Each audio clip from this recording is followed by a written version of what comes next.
Hujambo na karibu tena mtazamaji wa The World News katika kipindi hiki cha ulimwengu wa siasa. Mimi ni Adam Hussein. Uchumi wa Marekani unaelekea kudorora. Hii ni kwa mujibu wa makala iliyoandikwa na shirika la habari la CNN. Uchumi huo unaonyesha dalili ya kuporomoka na ni kutokana na sera za rais wa sasa Bwana Donald Trump.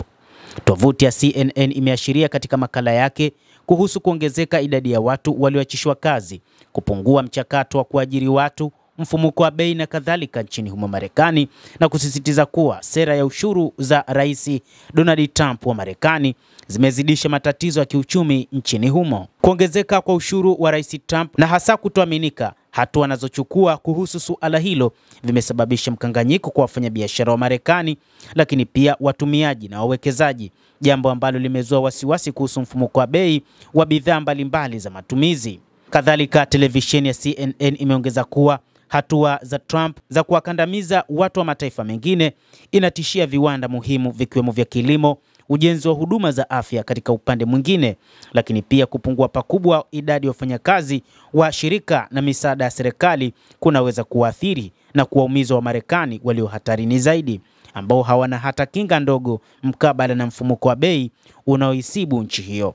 Kwa mujibu wa uchambuzi huo, sera za Trump zinahatarisha sana uchumi ambao umetajwa kuwa chanya kwa kiwango fulani, lakini uliolegalega ambao utaathirika kwa namna moja ama nyingine. Kitengo cha biashara cha Marekani kimeeleza kuwa matumizi ya watumiaji yalipungua bila kutarajiwa Januari mwaka huu, huku wananchi wakipunguza manunuzi yao kinyume na ilivyotarajiwa na wanauchumi. Wengi wanatazama sera za rais wa sasa wa Marekani, hasa kuongeza ushuru wa bidhaa zinazotoka nje.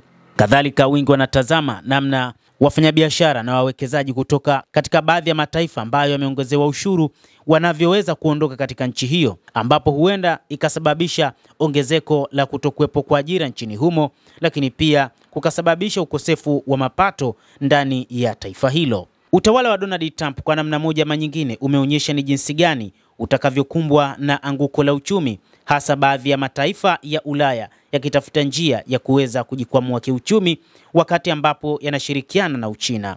China ni moja kati ya mataifa ambayo pia yameongezewa ushuru. Hata hivyo, ukandamizaji wa uhamiaji wa Donald Trump nao unatishia viwanda muhimu, ikiwa ni pamoja na vile vya kilimo, vile vya ujenzi na huduma za afya ambazo zimekuwa zikijitahidi kuajiri.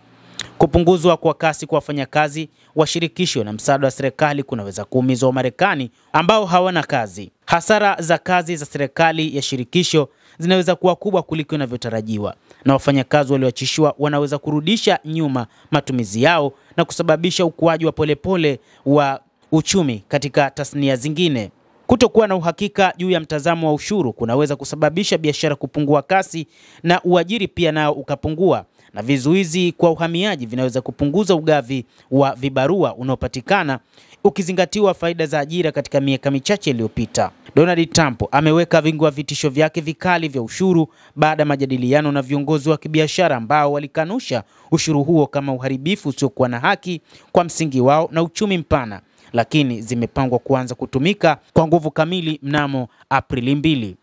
Mtazamaji wa The World News, hayo ndio tuliokuwa nayo wakati huu. Ni kile ambacho kimeelezwa na shirika la habari la CNN juu ya uchumi wa Marekani ambao unaporomoka kutokana na sera za Donald Trump. Sera hizo ni pamoja na zile za kutoza ushuru wa 25% hasa kwa mataifa ya Ulaya ambayo ni washirika wake, lakini pia kwa Uchina na mataifa mengine ulimwenguni, lakini pia na mambo mengine mengi ambayo yanasababisha kudorora kwa uchumi huo. Ikumbuke uchumi wa Marekani ulianza kudorora tangu kipindi cha Joe Biden kutokana na sababu nyingi ambazo zinatajwa ni pamoja na vita, lakini pia na wakati wa ugonjwa wa COVID-19. Hizi zote zimetajwa kuwa ni sababu zilizosababisha kuzorota kwa uchumi wa mataifa mengi, ikiwa ni pamoja na Marekani. Hili pia lilikuja kusababisha kuwa na madeni makubwa miongoni mwa mataifa ulimwenguni ambayo yalikopa sana. Endelea kuwa nasi na usisahau kulike, usisahau kucomment na kusubscribe channel hii. Mimi ni Adam Hussein.